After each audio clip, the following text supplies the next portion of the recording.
Why does your son like Andrew Tate? You may have seen him quoting him, saying stuff like top G, doing hand movements like this. Like, what is going on here? If you're new here, my name's Agam Duan. I'm a psychiatrist, and so it's my job to help moms connect and understand with their sons. If you're not familiar with Andrew Tate, basically, he is an influencer who took over popularity about like 1 or 2 years ago, and he had a very rocket rise to fame through social media.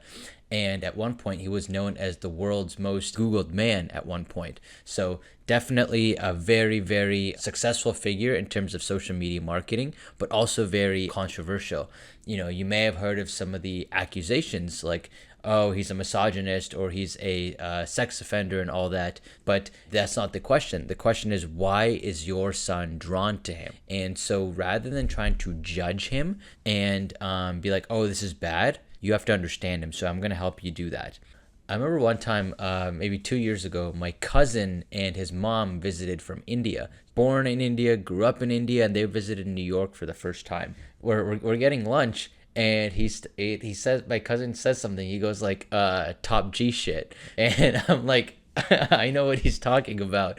And then his mom's like, oh, he's been saying that stuff the whole time. And so we were going around taking photos, right? And he would go around taking photos with the hand sign.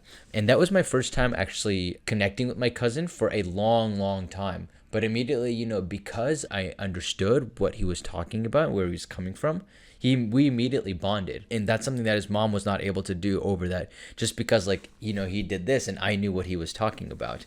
It's a very common thing. Millions and millions of young men around the world have gravitated towards him. So why is that? Well, on TikTok, right? Basically, he had this thing where he had people share his clips. They just kept sharing them and sharing them, and then a lot of his clips were purposely inflammatory, right, to incite an audience. And so because of that, he blew up. He went on Piers Morgan everywhere. Eventually was canceled, moved over to Rumble, was jailed at one point. Now he's been released and been exonerated, I believe, of the charges. Definitely had a whirlwind of controversy in the last couple of years. The reason that he's so appealing is because he portrays a lifestyle of success, money, fame, wealth, women, right? Like all of these things that young men desire is what he portrays. And, I find myself drawn to him because those are aspirations that I have. And so I'm a 30-year-old psychiatrist. I'm successful. I'm doing well in life. I have a social life going, yet, I have plenty of women friends. Oh, but I guess it must be misogynist, right? No, it's because he portrays an aspirational lifestyle.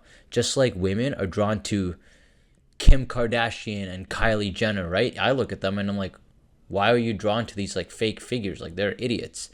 But yet it's the same thing for young men, right? So you can't really judge. We don't judge women for being drawn to these female influencers. So it's the same thing for men as well. And so the reason that young guys are so drawn to them is because as young guys, we have shit in this world, right? No one cares about us. When you're young, you get no attention from women unless you're exceptionally good looking, right? You have no money, you have no status, you are not successful. You get looked down upon compared to the vast majority of guys, only a small minority of guys get any kind of female attention or success, right? And this is very crucial to a young man as he's 16, 18, 20, and is full of testosterone, yet is not getting that. And so now when Tate portrays this lifestyle, you can have it all, then it appeals to the fantasy of a lot of young guys. So it's really, really important to understand that if you want to understand your son and you don't want to alienate or isolate him. Now that you understand that, right? And that whole topic about men not getting attention, that's a whole topic for a separate video.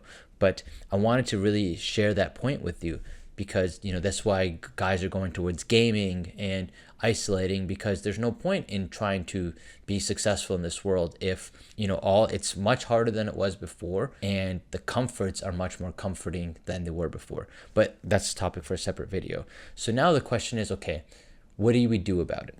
So if you try to shame him or say that he's wrong, or you say, why is he listening to misogynist stuff, or cry about it, or rant on the internet, or anything like that, then you're going to lose him.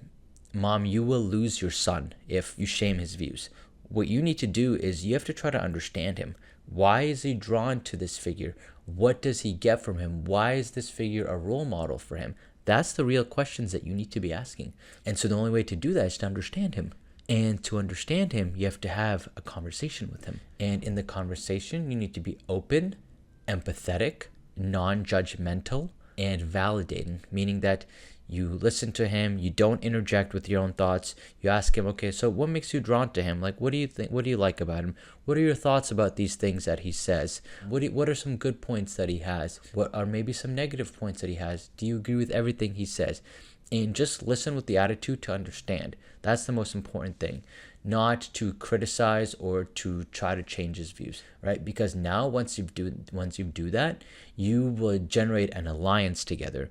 And now that you've generated an alliance, then, over time you can have conversations like, okay, so maybe it sounds like you're needing some role models, or, maybe you have this ideal about women or success, for example. Like, is this attainable for you? Or is this something that you want to achieve, right? Like, try to understand him. That's going to be the most important thing. Because ultimately, mom, your goal is to help guide your son to become a successful, independent man.